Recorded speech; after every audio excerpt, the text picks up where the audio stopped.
Je m'appelle Ekenge, je suis congolaise de Brazzaville et je vais te raconter comment je me suis échappée du monde des ténèbres où j'ai vécu 3 ans. Tu veux savoir ce qui s'est passé?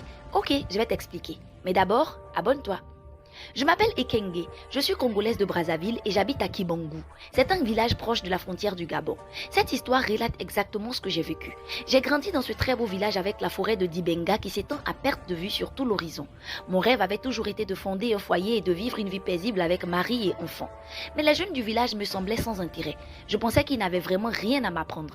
Moi, j'avais envie de découverte et surtout de voyage. Je n'attendis pas longtemps. Dès que j'ai eu mes 18 ans, Mopaya, un beau jeune homme arriva d'un village lointain. Il était exactement mon genre. Il demanda ma main et notre mariage fut prononcé rapidement. Mais à ma grande surprise, monsieur mon mari décida de s'installer dans mon village. Moi qui pensais qu'on irait voir les siens, que j'aurais pu enfin quitter Kibangou, mes rêves de voyage tombaient à l'eau. Mais ce n'était pas si grave. J'étais persuadée qu'avec le temps, on finirait par aller rencontrer ses parents. Malheureusement pour moi, ce n'était pas du tout le projet de Mopaya. Quand je lui demandais pourquoi il était si réticent à m'amener voir les siens et découvrir son village, il répondait qu'il s'était fâché avec ses parents et que de toute façon son village n'avait rien d'attrayant. C'est ainsi que les années passèrent. À la naissance de notre première fille, j'en avais assez. J'exigeais à Mopaya de me conduire chez ses parents, au moins pour leur présenter leur petite fille. Il grogna un peu, m'expliqua que ses parents risquaient de nous retenir là-bas longtemps car cela faisait déjà plusieurs années que ce dernier les avait quittés sans jamais plus revenir. Mais il finit par accepter et nous quittions Kibangou la semaine suivante. J'étais heureuse d'aller à la rencontre de ma belle famille, si j'avais su. Nous avons pris un car qui nous a laissé à peine quelques kilomètres plus loin. J'étais surprise.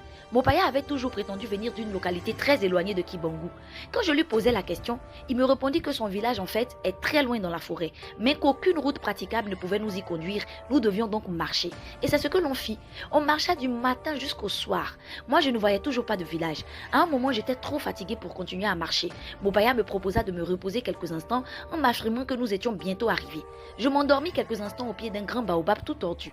Mopaya me réveilla en pleine nuit. Il me montra des lumières d'un petit village à moins d'1 kilomètre de l'endroit où nous étions. C'était là son village. Bizarrement, tout le village était clôturé par un étrange grillage. Mopaya m'expliqua que c'était ainsi afin de protéger les villageois des attaques de bêtes féroces puisqu'effectivement, cet étrange village avait été construit au beau milieu de la forêt. J'avais hâte de rencontrer les parents de mon chéri.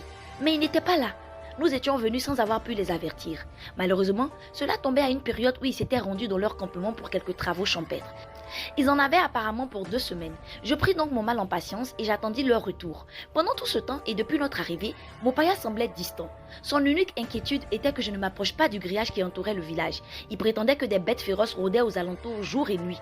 Au départ, je suivais ses conseils à la lettre. J'évitais également tout contact avec les autres villageois sur ses recommandations afin que ses parents puissent être les premiers à faire ma connaissance.